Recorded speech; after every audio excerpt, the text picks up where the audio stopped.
इमाम हुसैन का आखिरी सजदा कैसा हुआ?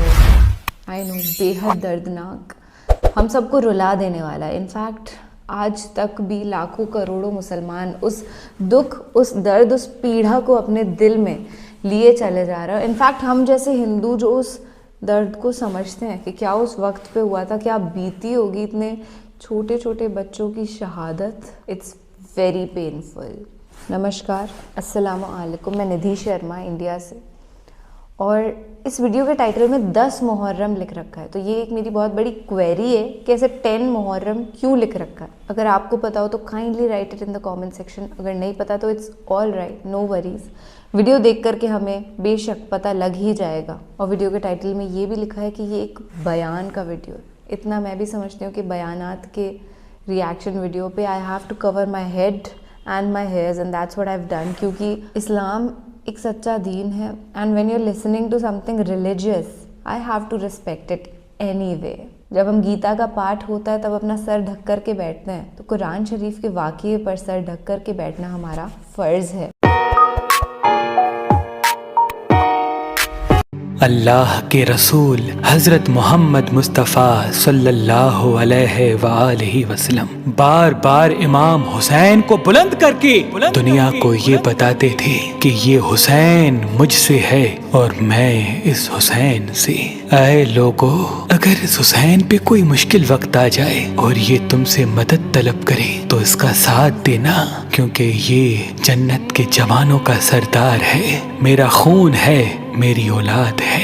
लेकिन अफसोस, अभी रसूलुल्लाह की रहलत को थोड़ा वक्त ही गुजरा था कि करबला के मैदान में एक तरफ 9 लाख का मजमा था तो दूसरी तरफ वो हुसैन जिसको अल्लाह के रसूल अपने कंधों पे सवार करते थे। इमाम हुसैन अलैहिस्सलाम अपने नाना की उम्मत से बार बार कहते रहे कि क्यों मेरा रास्ता रोका है। ऐ लोगो, पहचानो, मैं तुम्हारे नबी का नवासा हूँ। क्यों 3 दिन से मेरे बच्चों को प्यासा रखा है? क्यों मेरे अजीज व अकारिब को शहीद किया है? बताओ, क्या मैंने रसूलुल्लाह की शरीयत में तरामीम की है?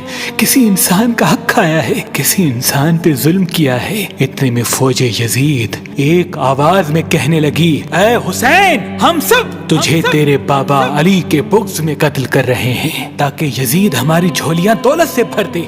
इमाम हुसैन ने फरमाया, ऐ लोगो, आज जिस इस्लाम का अलम तुम्हारे हाथों में बुलंद है, ये अलम मेरे बाबा अली ने बुलंद किया। मत भूलना, खैबर और खंदक में अगर अली ना होते तो इस्लाम की फतेह नामुमकिन थी। वो अली जिसने पूरी जिंदगी इस्लाम की तबलीग की, हक को बुलंद किया, रसूलुल्लाह की हिफाजत की, आज उस अली को ये अजर दे रहे हो। ऐ लोगो, बताओ, अल्लाह के रसूल ने बार बार मेरे बाबा अली का हाथ बुलंद करके फरमाया था कि जहाँ हक होगा वहाँ अली होगा, जहाँ अली होगा वहाँ हक होगा। और आज उस अली और औलाद रसूल को ये अजर दे रहे हो। इतने में यजीद की फौज के सिपह सालारों ने देखा कि कहीं फौज में बगावत ना हो जाए। ऐ शिम्र, क्या देख रहे हो? हमला करो। बस लाखों की फौज ने जब रसूलुल्लाह के नवासे पे हमला किया, इमाम हुसैन अलैहिस्सलाम ने अल्लाह का नाम लिया और जुल्फ़िकार को नियाम से निकाला। तारीख गवाह है, एक तरफ लाखों का मजमा और एक तरफ 3 दिन का भूखा प्यासा हुसैन इब्ने अली। ज़मीन पे इस तरह की जंग पहले कभी नहीं देखी थी कि एक तन्हा इंसान लाखों के मजमे को इस तरह से फिन्नार कर रहा है कि फौजी अश्किया वापस पलट के भागने लगी। इमाम हुसैन फौजे यजीद से मुखातिब होके फरमाते हैं, आओ, 3 दिन के भूखे की जंग देखो, 3 दिन के प्यासे की जंग देखो, रसूल के इस नवासे की जंग देखो, उसकी जंग देखो जिसका जवान भाई मारा गया, जिसके जवान बेटे को नजरों के सामने कत्ल किया गया, जिसने अपने ही हाथों से अपने बच्चे की कब्र बनाई। इमाम हुसैन शेर की तरह फौजे यजीद से लड़ रहे हैं। इतने में आवाज़े गैब आती है, हुसैन, तेरा अल्लाह तुझसे राजी हुआ। बस इस सदा का सुनना था। इमाम हुसैन अलैहिस्सलाम ने अपनी जुल्फ़िकार को थाम लिया। इतनी में उमर बिन साद कहता है, शिमर क्या देख रहे हो, ये अली का शेर है, इसको मात देना नामुमकिन है, जाओ खेमों को आग लगा दो। बस कुछ जालिमों ने बीबियों के खेमों को आग लगा दी और कुछ इमाम हुसैन को दूर से तीर मारने लगे। इमाम हुसैन कभी बीबियों के खेमों की तरफ बढ़ते हैं, कभी फौज की तरफ जाते हैं। उमर बिन साद और शिमर ने फौज को 4 हिस्सों में तकसीम कर दिया और ये कहा कि कोई भी हुसैन के करीब न जाए, जिसके पास जो जो चीज है वो दूर से हुसैन को मारे। जिसके पास नेजा था उसने नेजा मारा, जिसके पास तीर थे वो तीर मारता रहा, जिसके पास बर्छियां थी वो बर्छियां मारने लगा। तारीख ने लिखा जिसके पास मारने के लिए कुछ न था वो करबला की गर्म जमीन से मट्टी उठा के इमाम हुसैन की तरफ फेंकता रहा। इमाम हुसैन के जिस्म मुबारक पे हजारों जख्म लगते रहे। आपके जिस्म मुबारक पर इतने तीर थे कि आपका जिस्म मुबारक नजर तक नहीं आ रहा था। बस जैसे ही नवासाए रसूल घोड़े की सींग से जमीन पे आते हैं, फौजे यजीद झूमना शुरू कर देती है। लेकिन इतने में वो घोड़ा जिस पे आप सवारी किया करते थे वो इमाम हुसैन के चारों तरफ घूमना शुरू कर देता है ताकि इन तीरों से मैं अपने आका हुसैन को बचा लूं। वो घोड़ा दौड़ ही रहा था। इतने में उमर बिन साद ने कहा, ऐ लोगो रुको, मैंने अपनी आंखों से देखा था इस घोड़े पे अल्लाह के रसूल सवारी करते थे, कहीं तीर इस घोड़े को न लगे। और यूं तीरों को चलाना बंद किया गया।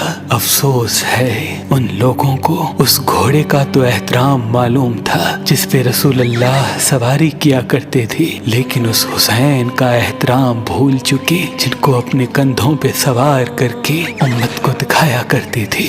बस इमाम हुसैन अलैहिस्सलाम जमीन करबला पे अपना सर रख के अल्लाह का शुक्र कर रहे हैं और वहाँ फौज यजीद के मुख्तलिफ सिपाही इमाम हुसैन का सर काटने के लिए करीब आते हैं। जो भी करीब आके इमाम हुसैन के सर को देखे तो उसे इमाम हुसैन के चेहरे में रसूल अल्लाह का चेहरा नजर आए और वो चीख के दूर चला जाए। इतने में शिमर कहने लगा, ये काम मुझसे ही होना है। जैसे ही शिमर ने खंजर इमाम हुसैन के गले पे रखा तो वो देखे इमाम हुसैन के लब हिल रहे हैं। उसने सोचा हमने हुसैन का पूरा खानदान कत्ल कर दिया, 3 दिन तक हुसैन के बच्चों को प्यासा रखा, शायद हुसैन हमें बद्दुआ दे रहे होंगे। सुनने के लिए कान करीब करे तो क्या सुने, इमाम हुसैन अलैहिस्सलाम अल्लाह की दरबार में अल्लाह की नेमतों का शुक्र कर रहे हैं कि ऐ अल्लाह तेरा शुक्र है कि इस अजीम इम्तिहान के लिए तूने इस हुसैन को चुना। इतने में इमाम हुसैन ने आंखें खोली और शिमर से कहा, ऐ शिमर क्या तू नहीं जानता मैं रसूल अल्लाह का नवासा हूँ, जन्नत का सरदार हूँ, हक पे हूँ, बेजुर्म हूँ। शिमर ने कहा, हाँ मुझे मालूम है। फिर आपने फरमाया तो क्यों कत्ल कर रहे हो? शिमर ने कहा ताकि यजीद मेरी झोली दुनियावी दौलत से भर दे। बस ये कहते कहते शिमर इमाम हुसैन का गला काटता रहा और फौजी यजीद मुसलसल झूमती रही। इमाम हुसैन के सर कलम होने के बाद सादात को लूटा गया। इमाम हुसैन के सर मुबारक को नोके सिना पे बुलंद कर दिया। बीबी सकीना को तमाचे मारने लगे। रसूल अल्लाह की नवासियों के सरों से चादर को लूट लिया और इमाम हुसैन के जिस्म मुबारक की तौहीन करने लगे। तारीख ने लिखा इमाम हुसैन के जिस्म पर जो जो चीजें थी उनको लूटने लगे। इतने में एक शख्स इमाम हुसैन के जिस्म के करीब आया। इमाम हुसैन के हाथ में एक अंगूठी पहनी थी, उतारने की कोशिश की, ना उतरी। वो उंगली काट के अंगूठी ले गया। आपके जिस्म मुबारक को रस्सियों से बांध के करबला की गर्म जमीन पे इधर से उधर फिराया गया। इतने में उमर बिन साद ने कहा, ऐ शिमर हुसैन और उसके साथियों की लाश का वो हश्र करते हैं कि रहती दुनिया तक कोई भी यजीद के खिलाफ आवाज न उठाए। सबके जिस्म से सरों को काट लो और सबकी लाशों को पामाल कर दो। जमीन करबला गवाह है। कहीं से कोई कबीला उठ के आता है और कहता है कि हम हुर की लाश को पामाल होने नहीं देंगे। कहीं बीबी उम्मे लैला का कबीला आके कहता है कि हम अली अकबर का लाशा पामाल होने नहीं देंगे। कहीं बीबी रुबाब के कबाइल के लोग कहते हैं हम अली असगर का लाश पामाल होने नहीं देंगे। एक एक शहीद की लाश पामाल होने वाली जगह से हटाई गई। तारीख गवाह है सिर्फ रसूल अल्लाह का अकेला नवासा करबला की गर्म जमीन पे पड़ा रहा और मगरिब के घोड़े मशरिक की तरफ, मशरिक के घोड़े मगरिब इमाम हुसैन का जिस्म पामाल होता रहा। इमाम जाफर सादिक अलैहिस्सलाम फरमाते हैं, मेरा सलाम हो मेरे उस गरीब दादा पर जिसकी लाश को इस तरह से पामाल किया गया कि उनकी दाईं पसलियां बाईं पसलियों की तरफ चली गई और बाईं पसलियां दाईं पसलियों की तरफ चली गई, जिनका सीना और पुश्त एक साथ हो गया। सलाम हो मेरे उस बेवतन दादा हुसैन पर जिनके जिस्म मुबारक के टुकड़ों को जमीन करबला पे बिखेरा गया। सलाम हो, सलाम हो, सलाम हो। गाइस वीडियो बहुत बहुत बहुत ज़्यादा मतलब जो स्टोरी थी, जो पूरा वाकया था, मतलब मुझे सच में गूज़बम्स आ रहे थे। मैंने इतना नहीं सोचा था कि उनके साथ मतलब इतना हुआ था, इतना ज़्यादा कोई कैसे किसी के साथ कर सकता है, मैं ये नहीं सोच सकती।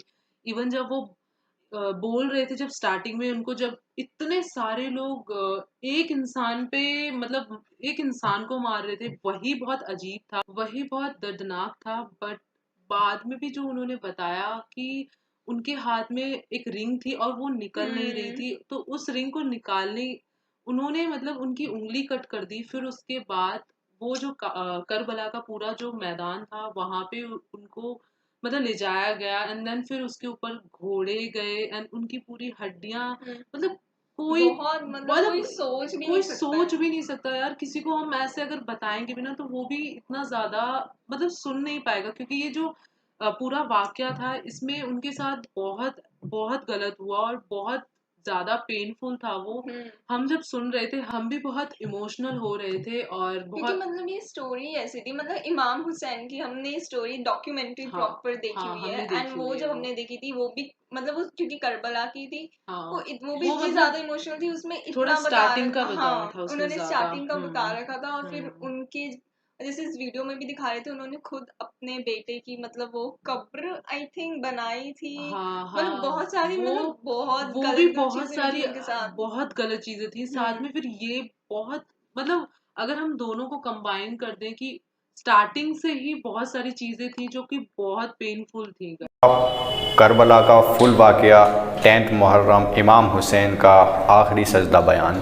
तो इसमें आप देख सकते हैं एक चीज़ नोटिस करने वाली है इसमें कि आजकल जो लोगों के दिल में दुनियावी दौलत का जो लालच है, दुनिया की दौलत का, वो उस वक्त भी उतना ही था जितना आज है। जैसा कि शिमिर से इमाम हुसैन ने पूछा जब वो घायल थे कि तुझे नहीं पता कि मैं कौन हूँ, हक़ पे हूँ, सच्चा हूँ, मेरा कोई कसूर नहीं, बेकसूर मुझे मारा जा रहा है। तो वो बोलता है हाँ मुझे सब कुछ पता है, लेकिन मैं तुम्हें मार के तुम्हारा सर कलम कर कर अगर यजीद को दूँगा तो मुझे दुनियावी दौलत से वो नवाजेगा। बहुत सारी चीज़ें या फिर बहुत सारी दौलत अशरफियाँ वगैरह वो मुझे देगा। तो आप सोच सकते हैं कि सब कुछ जानते हुए भी वो लालच को ऊपर रखा उसने। तो आप सोच सकते हैं यहाँ तक कि जो रसूलुल्लाह ने जिस घोड़े पर सवारी की थी वो बचाने की कोशिश कर रहा था। क्या मंज़र होगा, क्या तकलीफ़ में लोग मतलब देख रहे होंगे उस चीज़ को कि घोड़े को फ़ील हो रहा था। तो आप सोच सकते हैं कि जो बची कुची इंसानियत अगर थी तो उन्होंने बोला कि इस घोड़े को न मारो, इस पर रसूलुल्लाह ने सवारी की है, लेकिन उस इंसान को मार दिया उन्होंने जिसको बोला था नबी ने कि ये जो हुसैन है मैं हुसैन से हूँ, हुसैन मुझसे है। तो ऐसे जो अल्फाज, इतने बड़े अल्फाज जो एक इंसान के लिए बोले थे, उसको ना बख्श कर आप देख सकते हैं क्या मेंटेलिटी होगी, क्या मतलब सनकीपना होगा दिमाग का, जो घोड़े को मतलब बख्श रहे हैं, इंसान को नहीं बख्श रहे हैं। I am speechless, totally speechless कह सकते हैं। एक अंदर से तार जैसी हिल चुकी है ऐसे लग रहा है। इसके पहले भी मैंने मेहरबान अली, आई थिंक यही नाम है इनके चैनल का, मैंने इससे पहले एक वीडियो देखी थी डॉक्यूमेंट्री अबाउट इमाम हुसैन। तो मैंने उसमें मतलब उसमें इतनी ज़्यादा डिटेलिंग में नहीं दिखाई गई थी कि भाई इमाम हुसैन जो है लड़ाई करते हैं, देन बीबी के जो है मतलब जो तंबू वगैरह थे वहाँ पे आग लगा दिए जाते, घर में आग लगा दिए जाते हैं। उतना डिटेल में नहीं था वो वीडियो। उसमें बस इतना दिखाया गया था कि he is a grand son of पैगम्बर मोहम्मद, और जो मतलब करबला के जंग में शहीद हो जाते हैं। और उसके बाद फिर अली असगर भी आते हैं, उनके बेटे भी आते हैं, सब शहीद होते हैं स्टार्टिंग में, उसके बाद इमाम हुसैन शहीद होते हैं लास्ट में। मुझे इतना पता था, लेकिन इस वीडियो में बहुत कुछ डिटेलिंग में दिखाया गया है कि जो मतलब फाइट बैक करता है इमाम हुसैन, यस ये भी दिखाया गया, फुल दिखाया गया। तो ये फुल वाक़या थी वहाँ की, जो मतलब करबला के मैदान पे जब जंग के दौरान होता है वो फुल वाक़या दिखाया गया। यार जो मतलब मेहरबान अली काम कर रहे, बहुत बड़ी बात है यार, बहुत बड़ी बात है। उनके अंदर से मतलब कितना ज़्यादा टूट जाता है बंदा जब वो स्टोरी सुना रहा था। तुम साउंड बाइट्स को मतलब तुम कह सकते हैं, फील कर सकते हैं जो साउंड बाइट्स मुझे आ रहे थे ना, मतलब एक तरफ तो उनकी स्पीच कर रहे, एक तरफ स्पीकर मतलब जो मतलब सुना रहे थे वो आ रही थी, लेकिन बीच में एक जो एक जिसे कहते हैं ना कि इको आ रही थी यार, वो बहुत ज़्यादा एक हिलाने वाली थी। मतलब तुम समझ सकते हो, इसे जब सुनाया उन्होंने मतलब रिकॉर्ड करा, तुम सोच सकते हो उनको क्या फील हुआ होगा यार इस स्टोरी के बारे में जब इन्होंने कवर करा इस स्टोरी को। यार मतलब बहुत ही दर्दनाक मतलब है ना स्टोरी थी। तो मतलब जो इमाम हुसैन जी थे है ना, वो हुसैन अली जी के दादाजी थे, नाना जी है ना, नाना जी थे। और वो पहले ही मतलब कि बलिदान दे चुके होते हैं अपना। उसके बाद ये कुछ कोई मतलब कि बगावत करते हैं, या फिर ये कोई राजा आते हैं जो आपकी पैसों की लालच में या अपनी हुकूमत करने की लालच में दौलत मिलती है, अगर वो कह रहे कि मैं तो जो मतलब हुसैन अली जी के साथ बगावत करते हैं ना, तो मतलब वो इमाम हुसैन के बारे में या उनकी शक्तियों के बारे में, जैसे वो अल्लाह के रसूल हैं, तो उन सब चीज़ों के बारे में जानते हुए भी उन्होंने हुसैन अली जी के साथ, जो उनके नाना हुआ करते थे, नाना, तो उनके साथ ऐसे हुसैन जी के साथ ऐसे किया। उनकी बच्चों के साथ 3 दिन से कह रहे हैं ना पानी नहीं पीने दिया उनको। उसको मुझसे आगे सुन के सही बात है ना। तो मतलब यार लिटरली जो लोग इतने बुरे होते हैं, इतने बुरे होते हैं लोग यार। उसको मतलब पहले मार दिया गया 3 से एक छोटे से बच्चे को यार है ना, 6 महीने का बच्चा क्या होता है ना। वो कहते हैं अगर ये पानी मांगेगा तो हम इसको पानी देंगे। इतना दर्द कैसे दे सकता है यार कोई किसी को। मैं मतलब और सबसे सीखने वाली बात ये है कि मतलब लोगों को भूलनी नहीं चाहिए यार ये सब कुर्बानियां। उन्होंने अपने दीन को बचाने के लिए, इस्लाम को बचाने के लिए यार अपनी जानें कुर्बान की है। उनको पता भी था कि हमारे साथ ये होगा, क्योंकि प्रॉफेट मोहम्मद ने पहले बता दिया था कि तुम्हारी शहादत ऐसे होगी करबला के वाक़े में।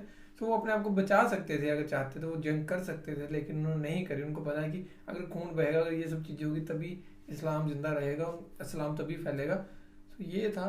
बाकी यार लोगों को भूलना नहीं चाहिए। और मतलब इतनी कुर्बानियाँ हैं, आज जिंदा हैं, आज मतलब ये सब रख पा रहे हैं, रोज़े रख पा रहे हैं, हम देख पा रहे हैं दुनिया, तो उनकी शहादतों की वजह से है ना। और जो फ्री हैं, हम आज़ाद हैं, तो वो उन्हीं की शहादतों की वजह से है ना। तो ये थी वीडियो, और देखते हैं अब नेक्स्ट वीडियो जो आपने सजेस्ट करी होगी। तो ऐसे ही वीडियो सजेस्ट करते रहिए जैसी भी आप चाहते हो, सो दैट नॉलेज हमें भी मिले, आपको मिले थोड़ी बहुत। सो बाकी तो फिलहाल इस वीडियो में था guys. Thank you so much for watching the video. मिलते हैं नेक्स्ट वीडियो में। हमने करबला के बहुत वाक़या सुने हैं, लेकिन ये जो था वो मतलब पूरा विजुअल्स के साथ था, तो इसीलिए बहुत इमोशनल लगा। और बहुत ही मतलब ये पूरा सच है, तो इसीलिए बहुत दिल दुखता है कि उस वक्त ऐसे लोग थे जो सब कुछ मालूम होने के बावजूद भी सिर्फ दौलत के लिए ऐसा काम कर रहे थे।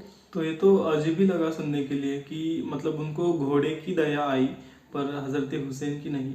तो मतलब आप सोच सकते हैं, पर नबी से प्यार इतना था और हज़रत हुसैन से उनकी क्या दुश्मनी थी, ये ज़रूर कमेंट्स में नहीं मतलब यजीद ने उन्हें भड़काया था कि जो भी मतलब वो सब कुछ जानते थे कि वो नबी के नवासे हैं, वो जन्नत के सरदार है, सब कुछ जानते थे, लेकिन सिर्फ दौलत के लिए उन्होंने ये सब कुछ काम किए। तो ये तो बहुत शर्मनाक बात है। और यजीद तो मेरे ख्याल से उसके जो नियम है, उसके जो कानून है वो लागू करना चाहता था शायद से मक्का में, और उसके कानून इतने घटिया थे। तो मेरे ख्याल से अगर वो इस मतलब जंग में मतलब जीता ही था, पर उसके जो कानून थे वो घटिया थे। और मतलब हज़रत हुसैन ये नहीं चाहते थे कि वो कानून लागू हो मक्का में। और मुझे एक बात का बहुत अजीब लगता है कि ये इतना सब कुछ सुनने के बाद भी लोग यही कहते हैं कि मतलब कुछ लोग ये कहते हैं कि यजीद जो है वो जन्नत में जाए मतलब है। तो ये सोचकर ही मुझे अजीब लगता है कि लोग ऐसा कैसे सोच सकते हैं, क्योंकि सब कुछ आंखों के सामने दिखता है कि कैसे वो हज़रत हुसैन के उन्होंने कैसे हाल किए, मतलब कैसे उन्हें मारा, कैसा मतलब उनके जिस्म को कैसे उन्होंने ढकेल कर लेकर गए। तो ये सब कुछ बहुत गलत बातें थी, लेकिन फिर भी लोगों को यजीद जन्नती लगता है। और उनके बच्चों को दफनाया गया है जिंदा। तो ये भी मतलब अजीब ही बात है, मतलब वाकया मतलब सुनने को लगता है कि ऐसा कैसे कर सकते हैं फौज, चाहे वो कितनी भी मतलब दुश्मन की फौज हो, कितने भी बड़े दुश्मन की, पर कोई दुश्मन इतना भी घटिया नहीं गिर सकता है। और ये तो जन्नत के सरदार है और मतलब नबी के नवासे है, और इन्होंने बहुत कुछ किया है अपनी मतलब कौम के लिए भी और सबके लिए भी, तो भी इनके साथ ऐसा बर्ताव, तो ये तो सुन के रोंगटे ही खड़े हो जाते हैं कि ये कैसे हो सकता है। और उनका सिर भी काट लिया गया, और जब जो भी उसका नाम मुझे याद नहीं है, वो गया उनका सर काटने के लिए, और उसने सुना कि वो मतलब कुछ ना कुछ पढ़ रहे थे, शायद से अल्लाह की नियमतों का शुक्रिया अदा कर रहे थे। फिर उन्होंने पूछा कि तुम तो जानते हो मैं मतलब कुछ भी गलत नहीं कर रहा, तो ये मेरे साथ क्यों हो रहा है। तो उसने कहा कि यजीद जो है मुझे दुनियावी दौलत से मालामाल कर दे इसलिए, और वो काटता रहा, और जब तक कटा नहीं तब तक वो लगातार जो तलवार है वो चलाता रहा। तो आप सोच सकते हैं कि क्या मंजर होगा। क्या बोलूँ मैं यार, मेरा दिल भारी हो जाता है जब भी ऐसा वाकया सुनने में आता है। और फिर लोग तरह तरह की बातें बनाते हैं ना इस्लाम को लेकर के, इतना कुछ सहा उन छोटे छोटे बच्चों ने, उन छोटी छोटी उम्रों में, हम सोच भी नहीं सकते। बहुत दर्दनाक, बहुत बहुत ज़्यादा गलत। काश जाहिल पैदा ही ना होते, पर दुनिया और कायनात ऐसे नहीं बनी ना, हम सोचे कि जाहिल इस दुनिया के अंदर पैदा ही ना हो, पर जाहिल तो हमेशा होते रहे। और आज भी वैसे हैवान घूमते हैं जो लोगों के साथ गलत सलत करते हैं। They are the real devils, so be aware of them. और मैं सच बताऊं, हिंदू कम्युनिटी के अंदर भी करबला के वाक़ये को लेकर के जागरूकता है। लाइक टू बी ऑनेस्ट, मेरी फैमिली में व्हेन वी वर सिटिंग, मैंने पूछा था कि किसी को पता है कि करबला में क्या वाक़या होता है, तो हाँ कुछ there were considerable amount of people जिनको पता था। इतना बड़ा आपका ख़ानदान कुनबा होता है। मुझे माफ़ करिएगा, मैं एकदम आंखें नहीं मिला पा रही हूँ, मुझे बहुत ज़्यादा दुख होता है, दिल पे ठेस पहुँचती है। बताएं मुझे बचपन में क्या लगता था कि मुहर्रम एक हैप्पी फेस्टिवल है, जैसे कि सब फेस्टिवल्स होते हैं। तो I use to wish it to my Muslim friend कि यार सुन हैप्पी मुहर्रम। फिर उसने मुझे बताया कि यार 2 बच्चों की शहादत, शहीद हो गए थे वो। उस दिन मुझे पता चला कि मुहर्रम खुशी मनाने वाला पर्व नहीं है। वो सब जंगें जो इस्लाम को कायम रखने के लिए हुई है, ईमान पक्का करने के लिए हुई थी, उस वक्त में उनको याद करने के, उसी के लिए मनाया जाता है। तो सभी मुस्लिम्स को मैं यही पैगाम देना चाहूँगी कि there is a lot that have happened in the Islamic history, so respect it and be a मोमिन। इससे ज़्यादा आज ये लड़की बोलने की हालत में नहीं है। तो आप अपना ख्याल रखिएगा। अल्लाह हाफ़िज़।